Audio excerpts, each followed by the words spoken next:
Hello everyone, today we're looking at a super famous primary source which has been used a lot on AP test, and that is Paul Revere's engraving which depicts, with a bias, the Boston Massacre that occurred in March of 1770. We're going to briefly discuss the historical context, the Boston Massacre itself, and Revere's depiction of it. But possibly, more importantly, we are going to discuss how this is a piece of political propaganda and what type of effect it has on the revolutionary time period. Okay, let's get into it. First, the historical context. The French and Indian War ended in 1763. The British had spent an enormous sum in that war to fight and defeat the French and their Indian allies in North America. Prior to the French and Indian War, the British North American colonies enjoyed what is termed as a policy of salutary neglect by the British government, which meant that the colonies could by and large govern themselves, and various taxes and restrictions were only lightly enforced. That came to a crashing halt with the French and Indian War, as the British became much more hands-on with their colonies. They passed acts like the Quartering, Declaratory, and Stamp Act in the mid-1760s. These were unpopular in the colonies, who were successful in getting one of the acts repealed after some protests and boycotts. However, a new series of acts were passed in 1767 and 1768 called the Townshend Acts. These were a series of acts, some of which resulted in tariffs on common items like paper and tea. And additionally, these acts empowered British officials to force more compliance of the taxes on colonists.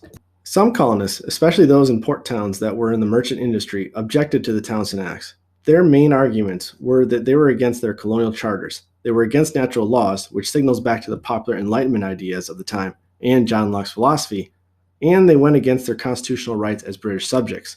In 1770, at the Boston's Customs House, a disagreement between a merchant and customs official turned violent, which then drew a large crowd of a few hundred Bostonians that shouted, spit, and taunted the British officials at the Customs House. A few British reinforcements came, and the situation became extremely tense. After one British soldier was struck by an object, he fired his gun, and then the others did as well. When the dust cleared, several colonists were injured or dead. After the incident, the governor of Massachusetts immediately ordered an investigation. What also ensued was a battle in the media, with patriots showing the incident as British barbarity, while loyalist media largely blamed the mob. This is where the patriot Paul Revere steps in to create his influential engraving of the incident.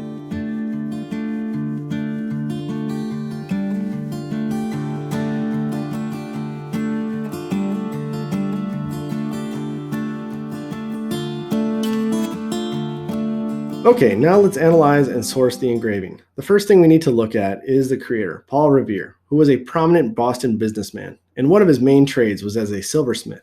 His businesses had been negatively affected by the British tariffs, starting with the Stamp Act, and during the time of the engraving, the Townshend Acts. He was also a patriot and member of the Sons of Liberty, which is very important for students to know so you can identify his point of view. Next, when it comes to the engraving itself, it is an example of political propaganda. Revere was not concerned with creating an accurate depiction of the event. He wanted to show the British in the worst possible light, so his engraving depicts the British as the aggressors. And there were several other key aspects in the engraving that is supposed to invoke sympathy for the colonists and hatred toward the British, like the woman in the back and the dog in the foreground. One of the most obvious examples is a sign above the officers saying Butcher's Hall, which, as you can guess, is saying the British are butchering these innocent colonists. He even draws the soldiers with grins like they are enjoying it. And finally, Revere titles the piece The Bloody Massacre in King Street. One thing to think about is how a loyalist might portray the incident.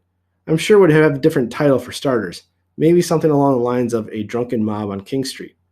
Okay, so we know this engraving was intended to rile up resentment against the British, and it was very effective in doing so.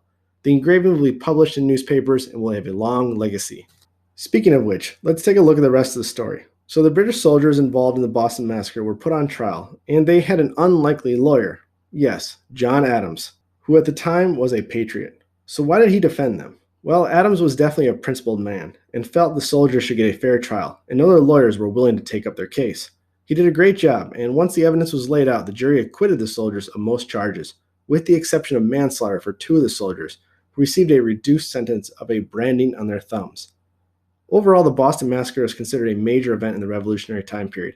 However, keep in mind this occurred in 1770. Lexington and Concord are still 5 years away, and the Declaration of Independence is 6 years. So this does not immediately lead to the Revolutionary War. Paul Revere's engraving would become a very effective piece of propaganda that would continue to be used in the following years, as the event was commemorated by groups like the Sons of Liberty every year, and millions of U.S. history and AP U.S. history students have listened to their teachers discuss the event and in Revere's engraving, helping to make sure this piece of history lives on.